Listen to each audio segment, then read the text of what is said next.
Yo, what's up, guys? Teacher Paul here, and today we're reacting to National Football League, a beginner's guide. We're going to learn about this, but before we do that, if you want to skip ahead to the reaction, you can. I just want to give a shout out to everyone who has been supporting here on the channel. Namely, for this video, I got a request from Justin. Justin in the chat, guys, in the comments, leave a Justin. Thank you so much for the support. We now have 360 supporters. Thanks to you guys, I'm able to do these things. And since we're here, I just want to say one thing. I don't know if you know a company called Veritone or if you've heard of it. They have been claiming my American football, college football videos. And I just want you guys to know that if my videos disappear from YouTube, if it's blocked, blurred, cut, whatever happens to it, you guys can also go over to Buy Me a Coffee or to Patreon to watch it for free, okay? We have this section over here, which is called Unblocked Reactions. Obviously, if you want to watch movies, series, shows, concerts, and even full matches, which I'm going to start reacting to, you can go and support as a member. However, if you want to watch the free stuff, you go over here, Unblocked Reactions. You see we have 250 videos over there. And that's where my blocked videos from YouTube, in case it gets copyright blocked, that's where it's going to be absolutely for free. Because, yeah, I don't know if they're going to be blocking videos, but that company is doing that. Just wanted to let you guys know. And these type of supports that Justin has just sent helps me keep the channel going. So thank you so much. A shout out to Justin. And also, yeah, it helps me do other things outside the room. I was thinking, somebody in the comments said that there's going to be a football match, a college football here in London. And these type of donations through Buy Me a Coffee help me get a ticket, go over there and do some content for you guys. But anyways, without further ado, let's jump into this video, which is from a channel called Lurk's Lessons. Let's check it out, guys. And thank you so much, Justin, who says, please react to this video on your sports YouTube channel. It will explain a lot of questions you have about the NFL and would be a great reaction. Let's go. The National Football League is the most popular sport in America. The league itself makes over billions of dollars in revenue, while, according to an evaluation done by Forbes in September of 2018, the average NFL franchise is worth $2.57 billion. That's a lot of money. With games even being played in Mexico City and in London, England, the NFL brand has proven to be profitable. In 2018... So wait, we have NFL games here as well. So as I mentioned, I saw that there's going to be, I think for the first time ever, it's going to be the debut of the college football in London, which is absolutely crazy. An international match for a college football game is insane. But when he says a single franchise, is he talking about like the league, the year, or is he talking about a single team of the NFL? 2.57 billion is just a lot of money. That's insane. That's more than the revenue I think that the FIFA World Cup had. I think they got 1.5 billion for the whole World Cup, which is absolutely absurd. Crazy stuff. The TV ratings for the NFL regular season games were up 5% from 2017, averaging 15.8 million viewers. That's a lot. TV contracts, ticket sales, and merchandising flooding fall season. The 100%. NFL is here to stay for a long time. Let's dive in to give you the 101 on the organization of the NFL. Today, the NFL is made up of 32 teams that are located across the United States. They are divided by two conferences called the American Football Conference, or AFC, and the National Football Conference, or NFC. Okay. Within that conference, the 16 teams are split evenly in 4 divisions, each representing a direction on a compass. North. Okay, so wait a second. In total, 32 teams, 2 brackets, 16 each. But from the comments, only 7 go ahead, right? There's a bye. I think you guys call it a bye, right?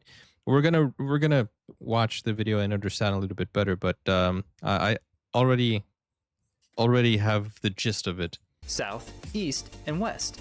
The game itself is played on a grass or turf field that is 120 yards long and 53.3 yards wide. Okay. The field is flanked by end zones that are 10 yards long where teams have the ability to score. Okay. The 7 rest of the points, field right? is marked every 5 yards with lines and every yard with a hash mark.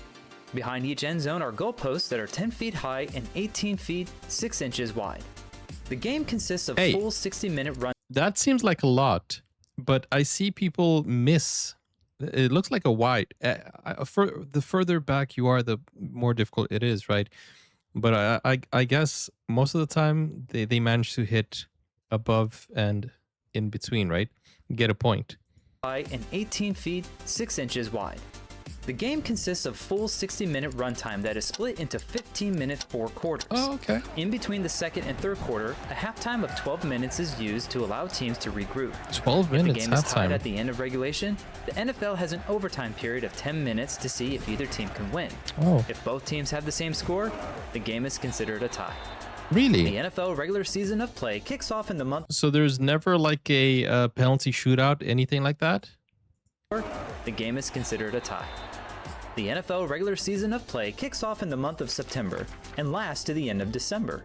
The 256-game schedule is spread out over a span of 17 weeks, where all 32 teams in the league play 16 games each and have an rest day, or what is known as a bye week. A bye week, okay. Okay, so wait, let's recap. 256 games. 56-game schedule is spread out over a span of 17 weeks, where all 32 17 weeks. So that's around like 4 months. Give or take, right? teams in the league play 16 games each and have an rest day, or what is known as a bye week. Okay. Since each team can't play the rest of the 31 teams in one season like other professional sports, the NFL has devised a really cool way of how they do their scheduling. To show you their formula in action, I'll use the Cleveland Browns as an example. We begin with the Browns will play 6 games against their divisional opponents, 1 home and 1 away. Next up, the Browns will play 4 games against a different division within the same conference, having 2 home and 2 away games. For this example, I'll pick the AFC West. Then, there's another 4 games against a different division, but out of conference, same as 2 home and 2 away. I'll choose the NFC South. Finally, the last 2 games scheduled are against teams from the 2 remaining divisions in the same conference. So in our case, the AFC East and AFC South. How these matchups are determined are by the division rankings from the previous season. So, for example, if the Browns finished 4th last year, then they would play the 4th team in both of those divisions. Okay. The schedule rotates every year, ensuring that every team will play each of the 31 teams at least once in a 4-year period. I see. Pretty cool, huh? Interesting. Now, at the end of the regular Okay, so that makes sense. That makes a lot of sense actually. You get to play all the games. Interesting. That's interesting. Okay. It's not like the FIFA World Cup where sometimes you never get to play a team because it's all like drafted. That's interesting. At least once in a 4-year period. Pretty cool, huh? Now, at the end of the regular season, the single elimination postseason begins in early January and ends in February when the championship game is played, known as the Super Bowl. 12 teams are eligible to play, 6 from each conference. The bracket is made up. Wait, let's go back. Run that back. No, what I find interesting is it keeps it fresh because not always, like, if it were the same teams, same matches every year, it would be boring. So not every year you're going to have the same lineup. You're going to have, okay, that makes it a lot more interesting.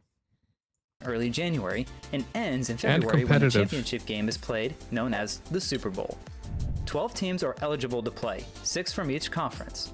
The bracket is made up of all 4 divisional winners and 2 wildcard teams. The wildcard teams are the 2 non-divisional winners that have the best overall record in the conference. To illustrate how the postseason placement works, let's use 2018's postseason as an example. Out of the 4 divisional winners, whoever has the better record gets the 1 to 4 ranking. The number 1 and number 2 get a bye week, while number 3 and number 4 play their respective wildcard opponent.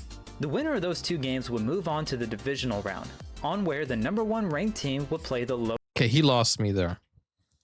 a bye week, while number 3 and number 4 play their respective wild card opponent. The winner of those two games would move on to the divisional round, on where the number 1 ranked team would play the lower seed winner. Then onward to the conference title game before the coveted Super Bowl game. Okay. When a Super Bowl winner is crowned, so it marks the end. What he's explaining is basically a knockout stage. It's just a knockout stage. So this is basically the FIFA World Cup scenario where you have two brackets. They play the group stage, and then those who have the better points move on to the knockout stage until they have one winner. So it's basically the same structure, but different. Same, but different. Before the coveted Super Bowl game. When a Super Bowl winner is crowned, it marks the end of the NFL season for that year. I see, okay. As March rolls around, so does NFL free agency. The current structure has been introduced since 1993, and the two main free agent categories are restricted free agent and unrestricted free agent.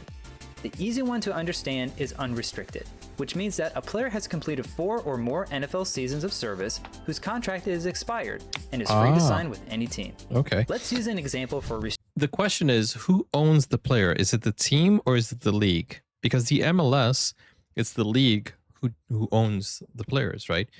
And they have partners, co-owners of the teams of the league. Okay, so this is the okay, I understand, yeah. Whose contract is expired and is free to sign with any team. Let's use an example for restricted. We have a running back for the Chicago Bears, and his contract has expired after completing 3 NFL seasons instead of 4. He now has the opportunity to negotiate with the other 31 teams in the league before the NFL draft in April. An offer is given to him by the Bears' divisional rival, the Green Bay Packers, and the running back accepts. Now, the Bears can do one or two things in response. 1, they have the right to match the offer to keep their running back and he stays. Or 2, the Bears choose not to match and then may receive draft choice compensation that's dictated by the size of the qualifying offer. Does he have an option? Let's say the running back receives no offers in that time. Well, the Bears retain the rights of the player. Make sense? Now, each and every team has the option to use what is known as a franchise tag. The team can offer a franchise tag to one player only that's an unrestricted free agent, which is a 1-year deal worth 120% of their existing salary or the average of the top 5 players at the position over the previous 5 years, whichever is greater. Why is this important? The team retains the players' rights, but it's used to give the franchise a chance to hold on to their best players and not lose them to bigger markets due to free agency. Remember, it's offered to an unrestricted free agent who can sign with whomever they want. It also helps the team to buy time and negotiate a potential long-term deal, which both sides need to agree on by the middle of July. I do have a question. As I told you in the last video, I watched a movie, Keanu Reeves, The Replacements. And in that movie, there were some riots. It's not riots, but there were some, what's the name? What's the name? Like when people don't want to work, they're on strike. Yeah. So the players were on strike. I'm wondering. I need to watch that back and try to understand. Like, were they complaining about their pay, or what was it about? Do you guys know? And my question is, do these things happen? Do players go on strike because they want better conditions of work or stuff like that? Because I feel like they get a lot of money, right? But is it a thing? Because it has to be a thing since it was part of the movie's plot. You know what I'm saying? So it has to be a thing. If the multi-year deal isn't agreed, then the player will have to play out that 1-year deal or sit out. But with all of these multi-million-dollar contracts going to free agents left and right, isn't there a limit a team can spend? You bet. The salary cap is the amount of money teams are allowed to spend on player salaries and is enforced to all 32 teams. This gives the league as a whole a fair level playing field when it comes to free agency. Interesting. When the cap was introduced in 1994, it was set at $34 million. In That's 2019, still a lot. The cap is set at $188.2 million.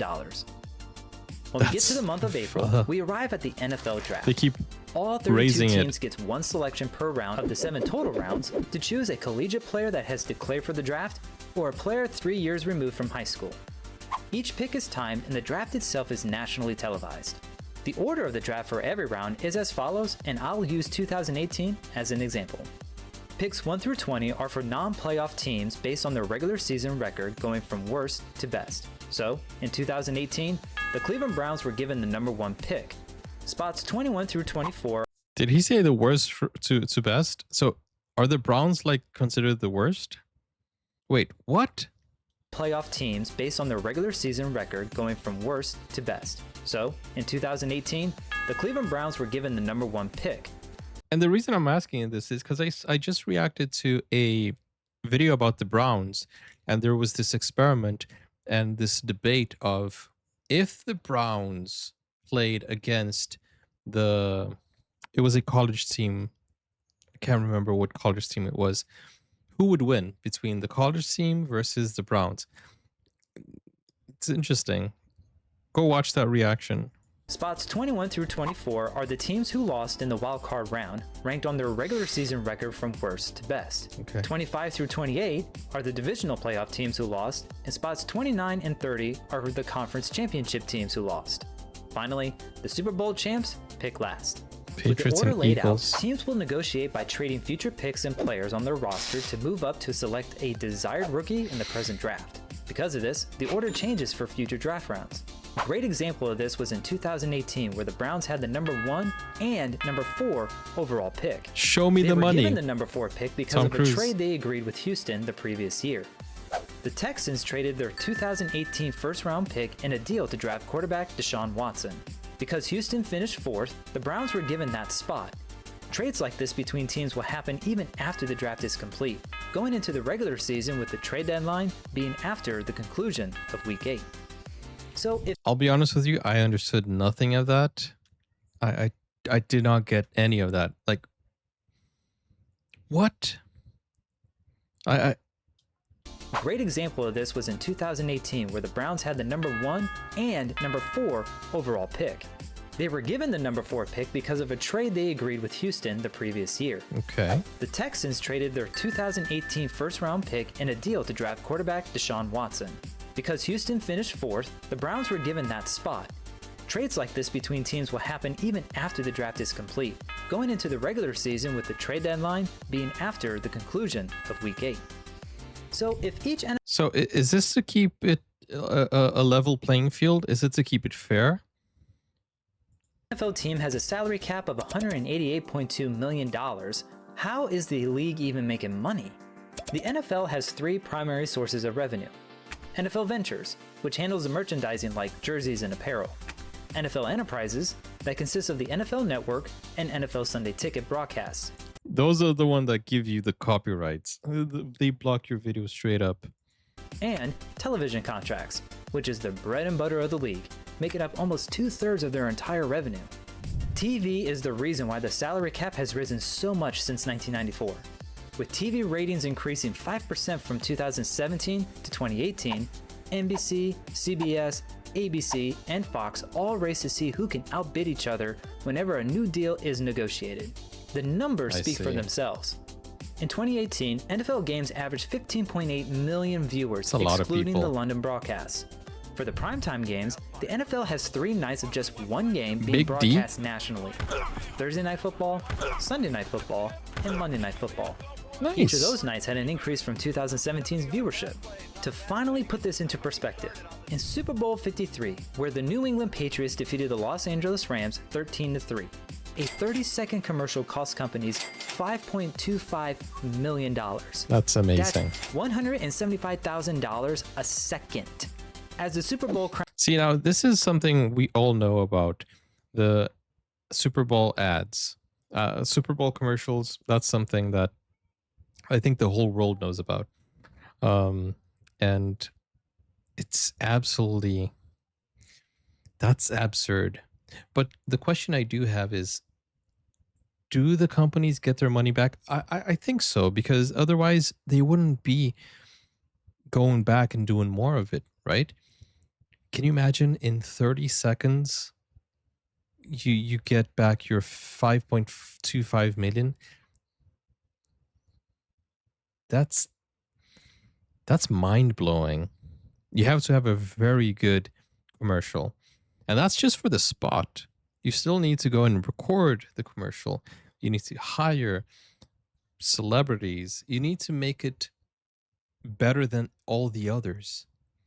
I just reacted to like a skit from Dude Perfect where they were talking about the Super Bowl ads and or Super Bowl stereotypes. And there was a moment where they showed a person rating the ads. So that's a thing as well, I guess. It's pretty cool. That's $175,000 a second. That's crazy. As the Super Bowl crowns a champion and the season comes to a close, the league That's more like distributes their revenue equally among the 32 teams, regardless of performance, to make it fair. In 2017, the NFL earned a reported $14.2 billion, giving each franchise $443.75 million. That's crazy. Living in America, it's hard to ignore the NFL. Being the most popular sport in the country, loyal fans of all ages rep their team at school and in the workplace. Fantasy football has even taken a life of its own with every new season because of the accessibility from our mobile devices. Fantasy football. I remember that, like when I was a kid, my brother used to, I don't know if it was American football, but he used to talk about fantasy football. But I think it was actual, like what we call football, what you guys call soccer. Um, yeah, I remember fantasy football, but I don't know what it is. And I heard about that also. Do you guys have your own team? I don't know how it works, but you guys do that a lot, or let me know in the comments. Is it cool? Should I get into it or no? Social media has also allowed fans to follow their favorite players, giving them inside access that wasn't a possibility 2 decades ago. Nice. The NFL structure, fairness in scheduling, free agency and the draft order, and today's NFL commissioner targeting a $25 billion by 2027 with all of their revenue streams. It's safe to assume that the juggernaut known as the NFL is here to stay for a very long time. Awesome. If you enjoy learning about sports or have sports-related topics, please consider subscribing. That is awesome.